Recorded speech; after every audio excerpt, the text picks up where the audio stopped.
When Canada looks to its future, the North is a guiding light, and the Northwest Territories is at its heart. We're just over halfway through this government now. Over the past 2 years, we've been doing what we set out to do, creating a more collaborative governing environment, working on improving basic services for residents, and pushing hard on things that have felt unmovable. We're building a Northwest Territories where people and communities have more opportunities to heal, to become self-sufficient, and to prosper. And of course, we can't do this alone. In collaboration with Indigenous governments, communities, industry, and the public, we're working to ensure residents have suitable, accessible, and affordable housing. We're establishing a strong economic foundation and building the major projects that will help shape our territory for decades to come. We're improving access to basic health care while addressing the effects of trauma. We're working to make communities safer for residents. And we're doing all of this through the lens of reconciliation and a focus on the well-being and prosperity of residents. When we began this assembly, we inherited long-standing systemic challenges related to healthcare, housing, the economy, and safety. These aren't new problems, but they're worsening, not just in the NWT, but across Canada. Although the Northwest Territories is vast, our population is small, so it's clear that to address these challenges, we all need to work together. A shining example of this is the NWT Council of Leaders, a forum where Cabinet and Indigenous government leaders sit as equals, and where real work occurs. Under the Council of Leaders, there are working groups on health, emergency management, the economy, education, housing, and climate change. Together, we work to solve problems, align priorities, and move projects forward in ways that respect rights, responsibilities, and local knowledge. In October of 2025, the Council of Leaders traveled to Ottawa on what has become an annual mission to meet with federal ministers and officials and advance our shared priorities. Our Cabinet also meets bilaterally with Indigenous governments on a regular basis, in addition to countless meetings between individual ministers and Indigenous leaders. In 2025, my Cabinet colleagues and I participated in 11 bilateral meetings between the GNWT and Indigenous governments in Hay River, Betchico, Delaney, Yellowknife, and Fort Smith. We've also taken part in annual General Assemblies around the territory. Our approach as we look towards the second half of our government is to continue to advance the priorities of the 20th Legislative Assembly and to do it collaboratively. Housing is a priority of this Assembly, and it's an issue that touches everything. Health, education, safety, economic opportunity, all of these suffer without a safe place to call home. Over the past 2 years, we've upgraded 231 social housing units to make them habitable and extend their use for decades to come. We've built 81 new homes, have 155 in active construction, and another 64 in the planning stages, representing a total of 300 housing units that will be constructed in the 20th Legislative Assembly. We've also adopted modern methods of home construction, better suited to the North, including modular, hybrid, and mass timber construction, which allows us to deliver new and more efficient homes faster while keeping more of the economic benefits of construction in the NWT. Collaborative governance is a cornerstone of this government. So we've been working in close collaboration with Indigenous governments and community housing organizations to move projects forward faster and in ways that reflect local priorities. We've also made direct, multi-year GNWT investments so housing can be planned, funded, and delivered with more certainty. But this is about more than short-term fixes. Our focus is on predictable funding, Indigenous-led projects, and modern delivery models that work in the North. This is what shifting the unshiftable looks like. Real progress people can see in communities across the territory. Healthcare is another system that touches every resident, no matter their age, income, or circumstances. And people's experiences of it come down to 3 things: access, respect, and reliability. Access challenges are felt most strongly in smaller communities. Improving that access is a core commitment of this government.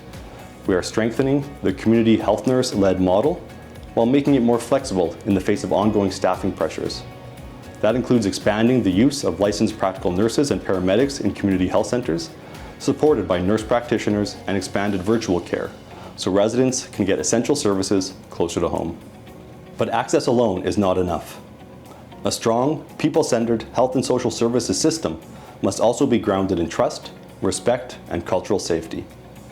We're working directly with Indigenous governments and communities through shared governance, co-design, and the integration of traditional healing and local wellness priorities, guided every step of the way by frontline staff, elders, and families. When care isn't available close to home, residents rely on medical travel. For years, we've heard about the challenges residents have experienced with the program. Dealing with medical issues can be stressful enough on its own. Medical travel shouldn't add to that stress. That's why we're modernizing the system to make it more consistent, efficient, and easier to navigate. We're streamlining processes, improving communication, setting clear service standards, and developing practical tools, such as a medical travel manual, to help ensure residents experience a more reliable and more relaxing journey when they travel for care. Good health is important to each of us as individuals, but it's equally important to have healthy communities. Over the past 5 years, we've seen a significant increase in serious criminal activity across the NWT, primarily related to illicit drugs. This increase in crime is impacting the health and well-being of individuals, families, and communities, as well as frontline officers and service providers. So we're taking concrete steps to tackle it head-on. We've added more RCMP officer positions across the territory, established a crime reduction unit with the mandate and expertise to take on the criminal networks operating in the NWT, and created the territory's first ever full-time emergency response team. We've also fast-tracked legislation that will provide law enforcement with more tools, including the Safer Communities and Neighborhoods Act, known as SCAN, the Civil Forfeiture Act, and the Trespass Act.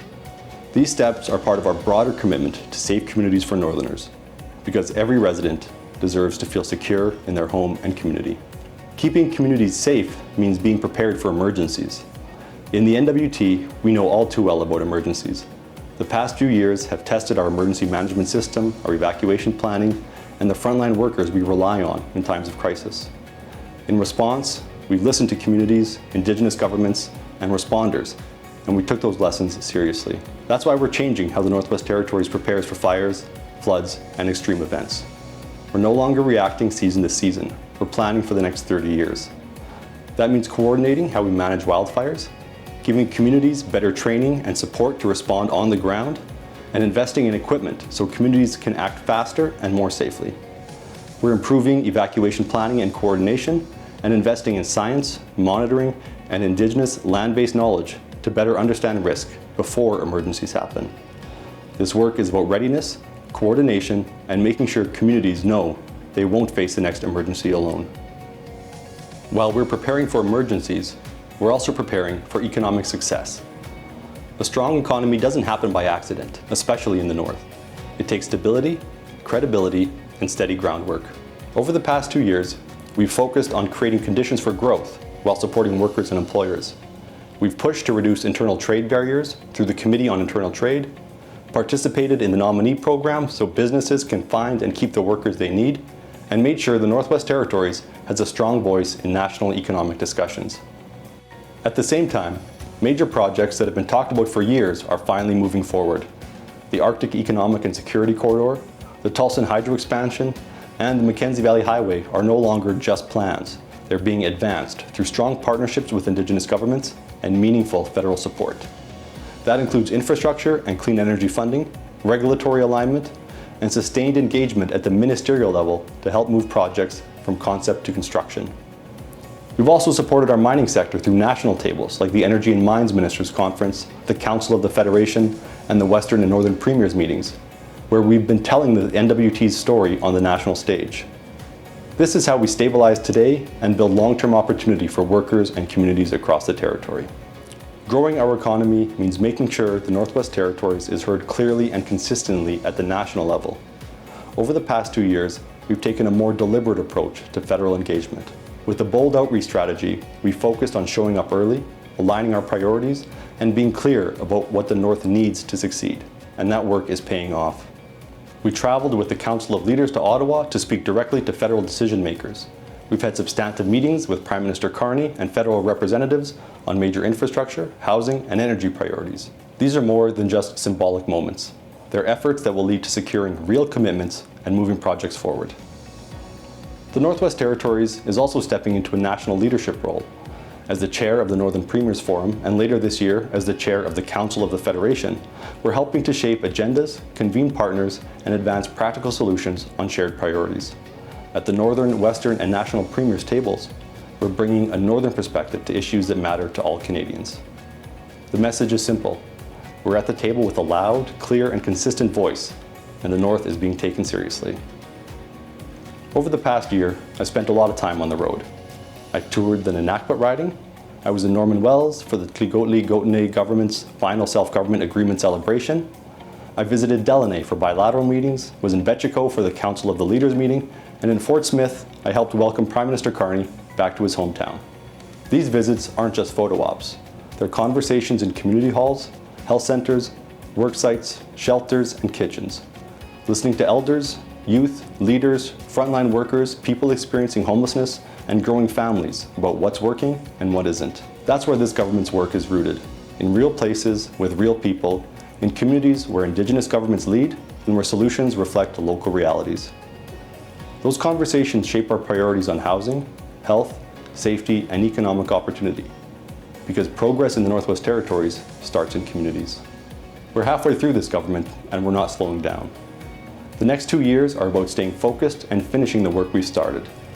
That means continuing to work in partnership with Indigenous governments, pushing forward on housing reform, and delivering the major changes our healthcare system needs.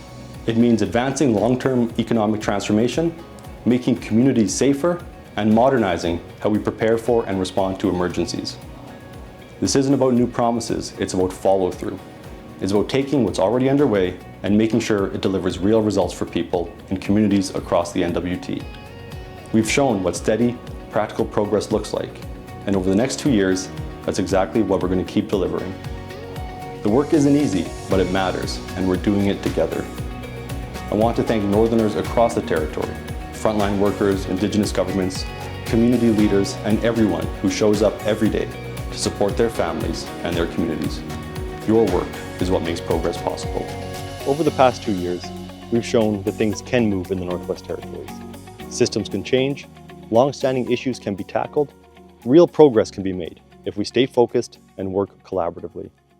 As we look towards the possibilities on the horizon, one thing is clear: we're stronger together.